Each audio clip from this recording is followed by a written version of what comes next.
Praise the Lord. தினம் ஒரு பாடல் மூலமாய் உங்களை சந்திப்பதிலே கர்த்தருக்கு நன்றி செலுத்துகிறேன். இன்றைக்கு ஒரு பாடலை பாடுவோம்.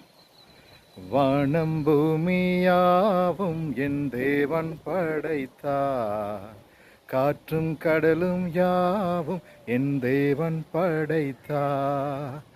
வானம் பூமியாவும் என் தேவன் படைத்தார், காற்றும் கடலும் யாவும் என் தேவன் படைத்தார்.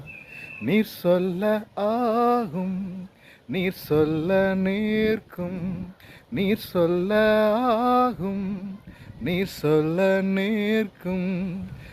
வார்த்தைக்கு வல்லமை உண்டு, வார்த்தைக்கு வல்லமை உண்டு. வானம் பூமியாவும் என் தேவன் படைத்தார், காற்றும் கடலும் யாவும் என் தேவன் படைத்தார். Thank you. God bless you.